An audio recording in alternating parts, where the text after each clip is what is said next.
Hi friends, I hope you're well. Just want to talk about swinging governments a bit. Swinging governments is something that any real democracy has. It goes from left to right, from blue to red, from Democrats to Republicans. This is a normal and healthy part of democracies. It happens for lots of different reasons. One reason is it's just good that it happens. It keeps things fresh. It's like changing a baby's nappy. It keeps the rust off the metal, if you like.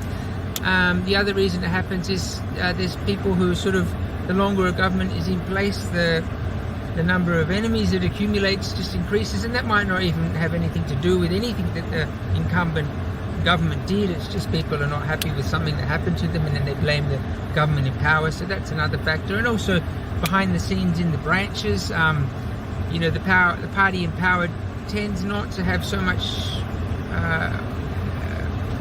happening behind the scenes, whereas the opposition party is rallying and more people are coming in and the branch meetings are adding up. But anyway, what this means is it puts Peter Dutton, who is the leader of the Liberal Party, Liberal National Coalition in Australia, in a strong position.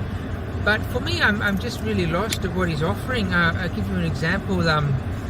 On Australia Day, a day that's already got a bit of controversy, but fortunately most people just have a reasonable good time over it and with it, even if they are attending a protest. Dutton announced an election promise of $2 million for a Holocaust centre in Perth, and he announced this on Australia Day, and you got a few parallels there with Australia and Israel both being colonisers, and I just thought to myself, what on earth is this guy thinking about? I mean, does he know the audience? The Holocaust is something that pretty much definitely appears in all of our curriculums, and so why is it, do we need a museum? I mean, there's only something like 3,000 people who identify as Jewish and actually attend religious things regularly, whereas we've got nearly 100,000 people who identify as Muslim and attend services or what have you regularly. We've got over 1 million people who identify as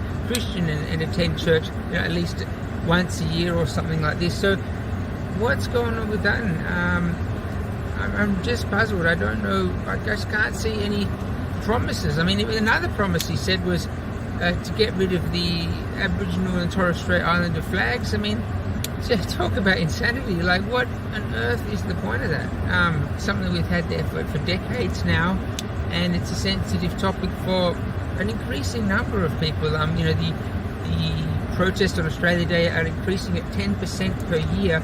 It's unsustainable. And then you get someone thinking something like, instead of appeasing or compromise or just some kind of sophisticated idea to solve that situation, you got a stubborn backup approach there of one flag. And I like the Australian flag. I don't think it needs to change, but I definitely don't think the Torres Strait Islander flag or Aboriginal flag needs to go. And